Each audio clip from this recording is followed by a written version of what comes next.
Welcome back, everybody. It's good to have you to another real estate market update for the Greater Milwaukee Area, this time May 2024. We're in the middle of the spring market. We had a busy couple weeks, 9 accepted offers. Congratulations to our buyers and our sellers. So that's great. We have a couple more listings on our way. And if you're thinking about buying or selling, then don't hesitate to reach out to me. I had an email last week that said, are you taking on new clients? We absolutely are taking on new clients, so don't hesitate to reach out. You have my contact information here on the screen, and I also have it in the description below this video. There's also a Calendly link where you have direct access to my calendar, and we can hop on a call. You can just pick a time that works for you. Today I want to talk about the spring market and the impact that we're seeing currently with mortgage rates. There is a lot of tension in the market that continues to build up, and it has to go somewhere. And we're going to take a look at the latest from the economy and how that is impacting the real estate market as we're transitioning into the summer market. And also, super interesting, I think we have an update from a city initiative that's called Growing MKE that has really the potential to change the Milwaukee landscape as we know it. So all of that, but let's get started first with the latest numbers right out of the MLS. Here we go. So as always, I want to start out with inventory. The reason why I think inventory is the single biggest, most important metric to keep an eye on, because it shows you where supply and demand is going. If supply is increasing and demand is not keeping up, then inventory is building, or on the other way around. If you have huge demand and not enough supply, then that keeps inventory very low. So where we at, 2,586 units on the market. That's up 25% from last year. That alone would tell you that the market is changing, but really 2023 or spring of 2023, we had exceptionally low inventory. So almost nothing, and 25% more is still almost nothing. And you can see this very well when you look below. Before COVID, April 2019, we had over 5,000. And April 15, we had over 12,000 units on inventory. So yeah, we're happy to see 25% more, but it's still very, very little inventory. Units closed, an extremely tight market. Sellers don't want to sell because they're handcuffed to their 3% mortgages, and they don't want to sell their house and go into a 7% mortgage. And buyers are also restricted and restrained, frankly, by the rates. So that's where all the tension in the market is coming from. Only 1,754 units sold. This time of the year, we would normally expect 2,400 units selling every month. Velocity on the market, as expected, we are down to 5 days. Last month, I think we were at 8 days on market. Now we're down to 5. That is basically as low as we can go. That is physically as fast as a market can possibly move. So very, very competitive. And with that, we're also seeing prices go up only 5.4% compared to last year, April. And we'll talk about this dynamic a little bit more because this is an outlier. We're normally tracking between 7 and 8%, and we're a little bit lower here. Still 5,000 up from last month, but we're taking a look at that in just a second here, of a slide on pricing. And then when you look back, 2019, 2015, prices have basically doubled in the last 9 years here in Milwaukee. And that's kind of the trend we're at. Spring market is reaching its peak, both on the supply and on the demand side. So I got the question from a couple of buyers last week that said, can we expect more inventory? I'm like, sorry, this is probably the peak that we're seeing for this year. So the deal flow that's coming in every week on Thursday, Friday, this is about as high as it possibly gets. We'll be there for a little while. And then as we're going into the summer market, July 4th, it's going to slow down a little bit from where we are. Interest rates are restraining buyers, of course. There's a lot of competition there, but buyers are also trying to not pay more than absolutely necessary, of course, because the cost of money is really weighing on them. We'll get into inflation and what the Fed is doing in just a little bit. And then if you want to know, or if you're wondering how much over list price or under list price for that matter, because that happens too, people have been paying here in the Milwaukee area, go a month back and watch my April market update, because I have a very detailed analysis in there of every single deal and how many dollars or how many percent they have offered over or under asking price. So you get a sense for what's really going on. Of course, This is aggregate for the Milwaukee metro area, so it depends a little bit if you're in Brookfield or in West Allis or in Mequon. All these markets behave a little bit differently. Price is usually the most important thing when you make an offer. It's not always the most expensive offer that actually gets the house. In many cases, it is the second or third highest offer that gets it, because there are other terms that are very important. Writing a good offer is kind of an art. There's a lot of components that go into it that in the eyes of the seller will make it stand out and say, yeah, all things considered, this is who we want to go with. One of them is, of course, inspection, yes, no. So we analyzed, I think, roughly about 400 deals from the last month or so, and 44% of them had an inspection, 56% waived the inspection contingency. So there's a whole topic there. I could probably make a whole YouTube video about the pros and cons and what to consider if you're thinking about waiving inspection. But this is just the reality of our marketplace, that we used to be roughly 50-50, and now it looks like we're at 44-56 no. In terms of financing, 29% of all offers analyzed were cash offers, 71% financed. There are some wrinkles in that, because you do not necessarily have to have all that money sitting in the bank in order to make a cash offer. There's other ways around it. So this, includes that. So not all of them were like 100% true cash offers with somebody has cash sitting in a bank account. But nevertheless, it's a competitive advantage if you don't have a financing and if you don't have an appraisal contingency. And speaking of appraisal, 19% of the offers had an appraisal gap. Appraisal gap is similar to an inspection gap, and with the $15,000 average. So again, this changes from market to market. So Whitefish Bay is different to, someplace downtown Milwaukee. Condo different to duplex, but overall, this is where we're at. Let's take a look at inventory, because it is such an important metric to really understand what inventory is doing. So here you can see it visually. Yes, we're up 25%, but on the other, compared to last year, which you have here on the left side of the chart. So we were ultra low here, around 2,000. And now we're a little bit higher, but we're still well below where we last year in September, October, and November. We had hopes that we would see more inventory, and then winter happened, and now we're coming out of the hole here, but we could certainly use more inventory. With the low inventory, competition is back on. So here you're looking at the list to sale price ratio. So this tells you basically on average how much people are paying over on the list price. This used to be historically around 95-96%. So on average, people would negotiate the price down. When you look back 10 years, those days are long gone. And we were briefly in the winter months, we were down here November, December, January, we were down here below 100%. Now we are back at 102. And in reality means, because this is average, in reality that means that a hot competitive listing will usually sell for 105, 110%, so 5 or 10% over list price. We see that quite often, and we're not quite there where we were last year in summer. So we'll see in a few weeks. We'll have the May numbers, and I'm not sure. We might make it back into the 103% territory. But the upward pressure is there. There's just too many buyers that are looking for houses, and that creates the competition at the upward prices. In terms of pricing, sellers are leading the way, and this is interesting what's happening here. What you're looking at here is list prices. So this is what sellers are asking. You can see it drop down during the winter months here. That's perfectly normal. We see this every year. And then in the first quarter, January, February, March, sellers were stepping it up quite a bit. Also this, totally expected. We see this every year.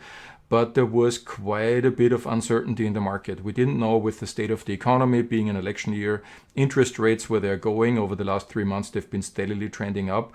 And look at this here. We also had a market that offered a little bit of a buying opportunity here. So sellers were not too confident in this time period, but now they really stepped it up, and we are here at $350 asking price. So remember, the current median sales price in Milwaukee is $325,000, and I said that is a little bit less than I would have expected it. The sellers are leading the way here, so next month we're probably closing that gap here. And the reason why I'm saying this, here you have the sold median price. So these are transactions that have actually closed. And as always in spring market, they're trailing. So the buyers are trying to, keep the prices down. The sellers are, pushing them up. But with 102% sale to list ratio, you can see how well that is going for the buyers. And so this is moving up and will probably continue this trend. So we'll keep an eye on median sales prices, but I think we will be back in the 7-8% appreciation area relatively quickly. Quick side note, if you want to know more about buying or selling, head over to our website, onpointrg.com. I have a ton of resources for you there. You can request access to the MLS. You can book a phone call or a Zoom call with me. You have access to my calendar there. And you can download some guides. I have here a buyer guide and a seller guide. Especially the buyer guide. I've put a ton of stuff in there that explains the process from A to Z. We try to, when we're working with buyers, be really heavy on education and informing them, helping them understand the market. That's also what my YouTube channel is about. And then also a lot of tips and tricks on how to gain a competitive edge. So you can download that for free on our website, onpointrg.com. All right, switching gears here to something that's, in my opinion, that could really change Milwaukee as we know it, and that is a concept about zoning that the mayor has initiated. It's called Growing MKE. And Milwaukee is really a monoculture of single-family homes. So for the most part, it's just horizon to horizon, just single-family homes. And everybody who starts working with me on the buying side typically says, we want to be in a neighborhood that's walkable, where we have coffee shops and parks and stuff like that. And we have only very few markets that have that, because we have a sea of a monoculture of single-family homes, a sea of single-family homes. And the reason we have that is because our zoning code does not allow for anything else. So it's either downtown or it's single-family homes. So Growing MKE has been doing a lot of research over the last 12 months. They had a lot of meeting with the public, open door meetings. You could just go in, Zoom meetings. They've aggregated all the proposals, and they have identified something that is called the missing middle. And that is basically, not single family homes and not downtown, but the missing middle. Milwaukee doesn't have that, and that's the reason why we don't have many walkable neighborhoods. And they're intending on doing something about it. The proposal is on the table, so there should be a lot of more housing variety that will create more walkable neighborhoods that could really jumpstart a wave of urban redevelopment in Milwaukee that could increase the population.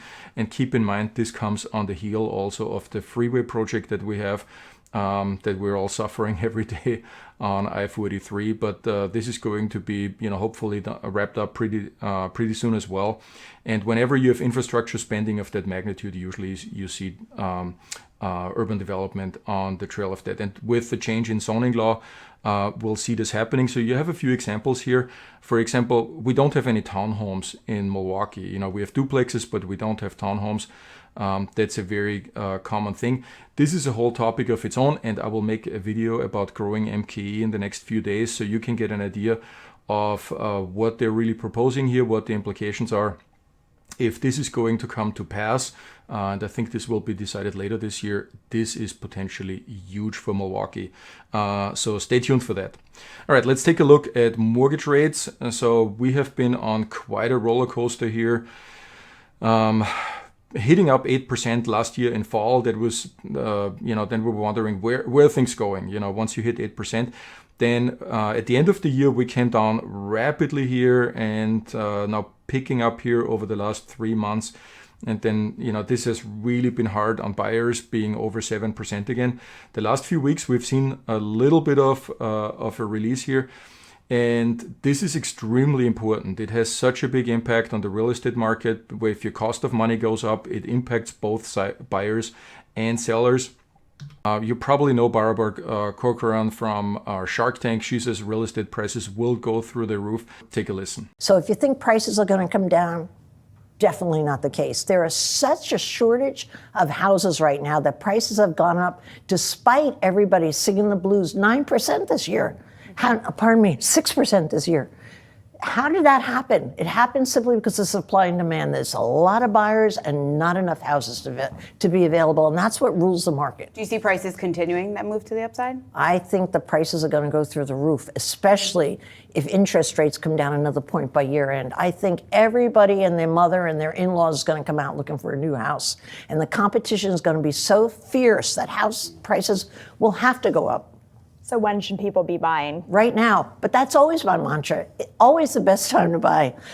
Not because I'm an ex-real estate broker by any means, but I'm sure I'm biased in my attitude toward it. But it always is true that the minute you go out in the marketplace, when everybody else is out, you always pay more. Why would you wait for that? Yep, that sums it about up. So what's keeping the Fed from lowering the rates? I think they're trying to avoid a mistake that they have made in the 70s. You can see here we had a first spike of inflation and then they eased off too soon, easing their monetary policy. And then we had a second spike of inflation that was really painful. And it took some very, very harsh measures to get things back under control. Some of you might still remember this. So now we have the same pattern. We have the first spike here. We're trending sideways. We're not quite down there yet. And they are really, really worried that they're making the same mistake. They're letting off the brake too soon. And we're going to see a second spike. And they're trying to avoid this. This is where the whole hesitation is coming from. We were supposed to see rates being cut this year in spring. Obviously, that has not happened because the inflation and the economic numbers that came out were not compelling enough for Jerome Powell's. But things are moving a little bit. So when will the Fed cut rates? We got consumer price index data last week. It's not as much in the press anymore as it used to be. Inflation is down to 3.4 from last month, 3.5. They want to get it to 2%. I don't think that's realistic to happen anytime soon. But at least we're trending in the right direction and it is better than expected, slightly better than expected. Good news also from consumer spending because retail spending is slowing down. So that's good news because we're trying to cool an overheated economy. And if retail spending is down, that means we're going in the right direction. I think 3/4 of the U.S. economy, 60% of the U.S. economy is actually retail spending. So that has a huge impact on our GDP and overall. Unemployment rate is ticking up slightly, so anything below 5% is still phenomenally good. But 3.9 is a little bit up from the 3.8 last month, so that's cooling down. Job growth, we have created 175,000 new jobs, but also that came in below expectations. So we're seeing a little sign of cooling there.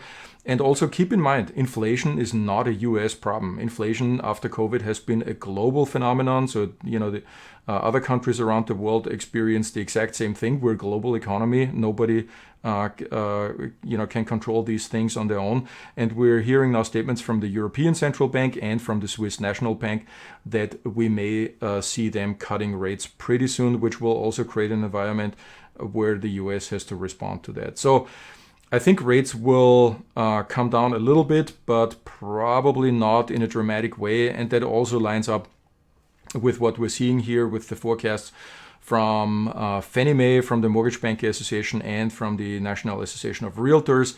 You have here the averages of all three over the next 5 quarters, and you can see all of them are here in the sixes, trending down eventually to 6.17. So this outlook has gotten a lot more pessimistic than it used to be, where they were predicting that we're back in the 5 point something range by the end of this year.